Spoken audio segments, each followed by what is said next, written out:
नमस्कार।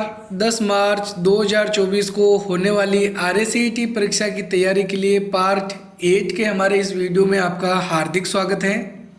प्रश्न नंबर 1, पहले से ही सेव फाइल का नाम और लोकेशन बदलकर उसको एक अलग फाइल के रूप में सेव करने के लिए निम्न में से कौन सा विकल्प चुनना होगा? सेव एज, ओपन या फिर न्यू। तो ये ध्यान में रखना है कि अगर हम फाइल को पहली बार सेव कर रहे हैं तो उसके लिए कौन सा विकल्प काम में लेते हैं? सेव वाला विकल्प काम में लेते हैं। लेकिन अगर फाइल ऑलरेडी सेव है, जैसे कि यहाँ पे बता रखा है कि फाइल पहले से ही सेव है, उसका क्या करना है? हमको फाइल का नाम बदलना है और उसकी लोकेशन, उसकी जगह चेंज करनी है। तो जो फाइल ऑलरेडी सेव होती है उसका नाम, लोकेशन ये सब चेंज करने के लिए कौन सा विकल्प काम में लेते हैं? सेव एज वाला विकल्प काम में लेते हैं। इससे एक और नई फाइल क्रिएट कर सकते हैं। अगला प्रश्न नंबर 2, भारत में निर्मित पहला कंप्यूटर कौन सा है? परम, सुपर, तेज या फिर सिद्धार्थ। तो भारत में निर्मित जो प्रथम कंप्यूटर है उसका नाम है सिद्धार्थ। और अगर ये क्वेश्चन पूछा जाता है कि भारत में निर्मित प्रथम सुपर कंप्यूटर कौन सा है, तो वो होता है परम। आपको दोनों ही ध्यान में रखना है। भारत में निर्मित पहला कंप्यूटर सिद्धार्थ, भारत में निर्मित पहला सुपर कंप्यूटर है परम। अगला प्रश्न नंबर 3, विंडोज 10 में स्नैप असिस्ट का क्या उपयोग है? स्क्रीनशॉट लेने के लिए, एक से ज़्यादा विंडो को चलाने के लिए, फाइलों को कॉपी करने के लिए या फिर उपरोक्त सभी। तो इसमें सही उत्तर है बी, एक से ज़्यादा विंडो को चलाने के लिए स्नैप असिस्ट का प्रयोग करते हैं। विंडोज 10 के अंदर ये फीचर दे रखा है। अगला प्रश्न नंबर 4, निम्न में से कौन सा बटन टाइटल बार पर नहीं होता है?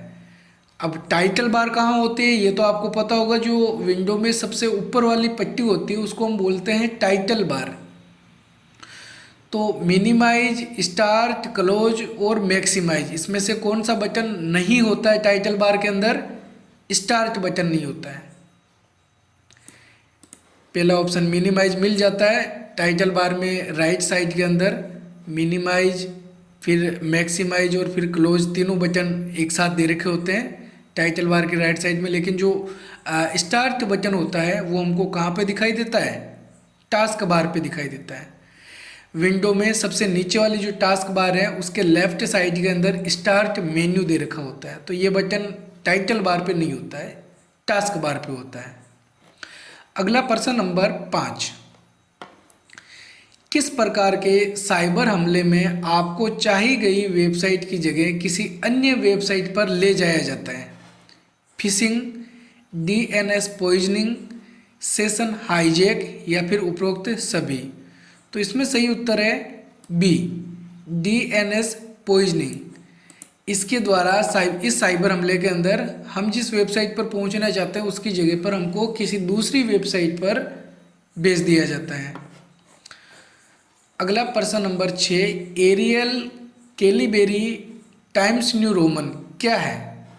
Page layout, paragraph style, font या फिर प्रिंट लेआउट।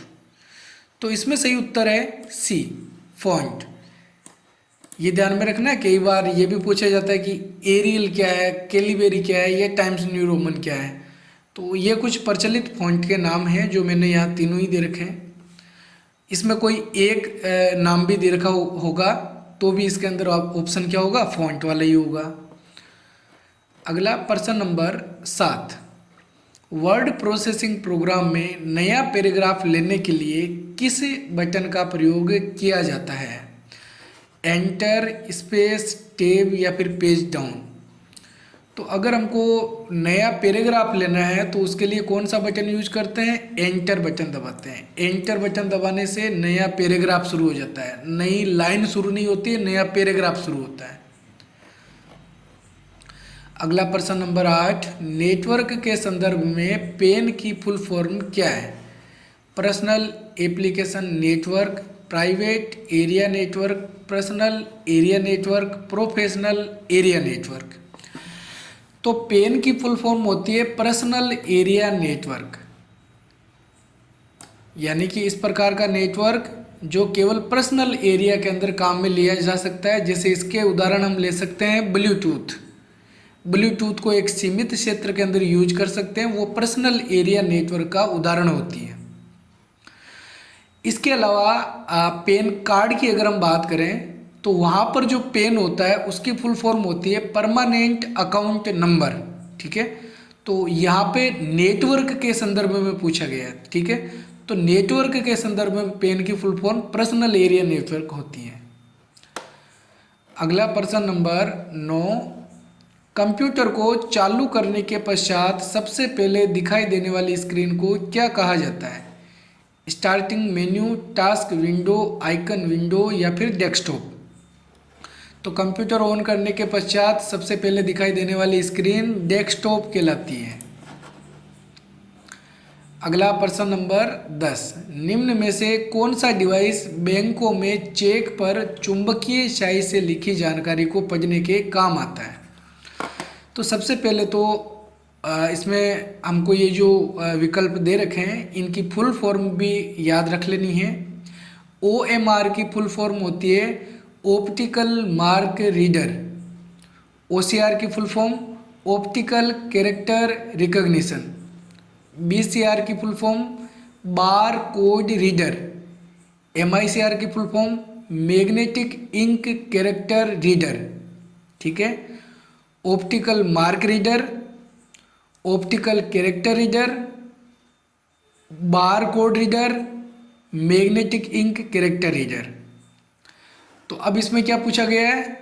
बैंक के अंदर जो चेक होते हैं उस पर चुंबकीय स्याही से कुछ अक्षर लिखे होते हैं। अब देखो यहाँ पे ये जो इसकी फुल फॉर्म आ रही है मैग्नेटिक इंक कैरेक्टर रीडर, तो मैग्नेट का मतलब क्या होता है? चुंबकीय।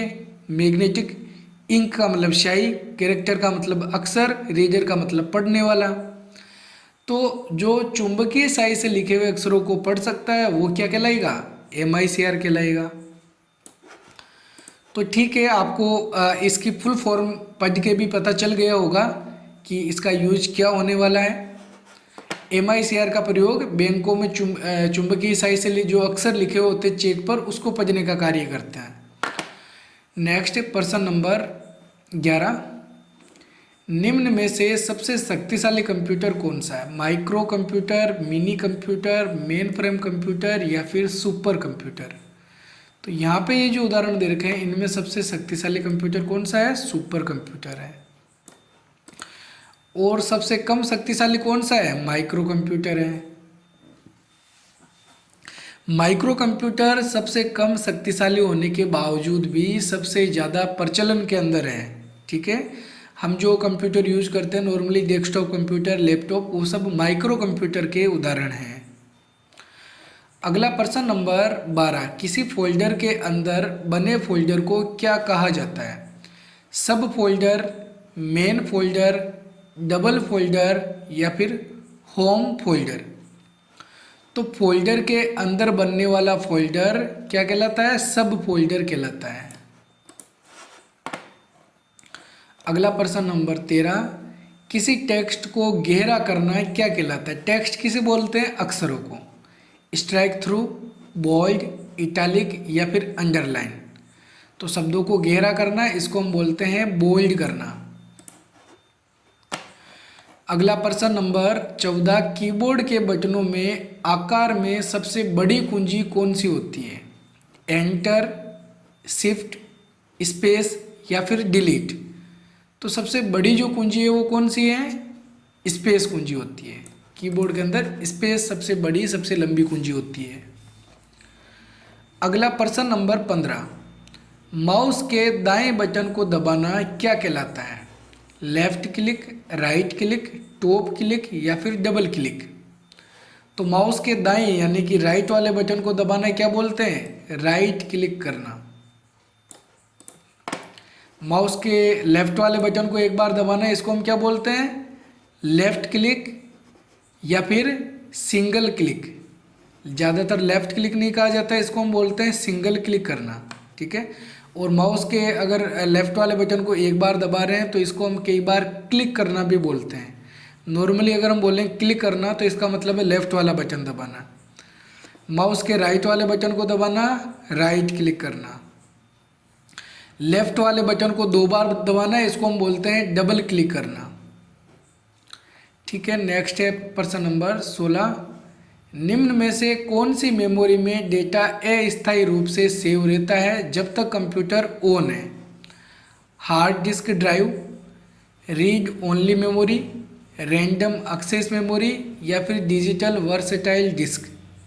ये इनकी फुल फॉर्म भी दे रखी है, आप इनको अच्छे से याद कर सकते हो। तो ऐसी कौन सी मेमोरी जिसमें डेटा को अस्थायी रूप से सेव करके रखते हैं? रैम के अंदर।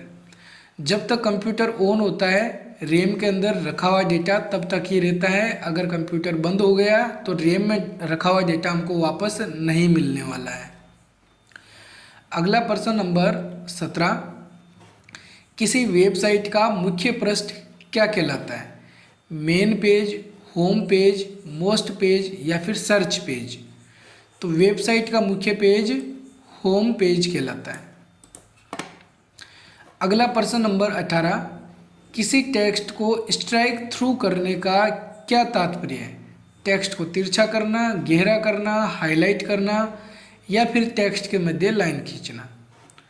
तो स्ट्राइक थ्रू करने का मतलब होता है टेक्स्ट के मध्य लाइन खींचना, स्ट्राइक थ्रू करना। अगला प्रश्न नंबर 19। माइक्रोसॉफ्ट एक्सेल में सेल की लंबाई और चौड़ाई किस में मापी जाती है? इंचेज, पिक्सल्स, सेंटीमीटर्स या फिर परसेंटेज? तो एक्सेल के अंदर जो सेल होते हैं, जो चौकोर बॉक्स बना हुआ होता है, उसकी लंबाई चौड़ाई जो है वो पिक्सल के अंदर मापी जाती है, पिक्सल्स। अगला प्रश्न नंबर 20। निम्न में से कौन सा नेटवर्क का प्रकार नहीं है? लैन, मैन, वैन या फिर फैन? तो लैन की फुल फॉर्म क्या होती है? लोकल एरिया नेटवर्क, यानी कि ये एक नेटवर्क का भाग है। मैन की फुल फॉर्म होती है मेट्रोपॉलिटन एरिया नेटवर्क, ये भी एक नेटवर्क होता है। वैन की फुल फॉर्म होती है वाइड एरिया नेटवर्क, यानी कि ये भी एक नेटवर्क का भाग है। तो जो फैन है वो कोई नेटवर्क नहीं होता है। तो ये थे हमारे आज के 20 महत्वपूर्ण प्रश्न उत्तर। उम्मीद है आपको हमारे ये प्रश्न उत्तर और वीडियो पसंद आए होंगे। अगर वीडियो पसंद आए तो वीडियो को लाइक और हमारे चैनल को सब्सक्राइब जरूर करें। मिलेंगे एक और नए वीडियो के अंदर, तब तक के लिए जय हिंद, जय भारत।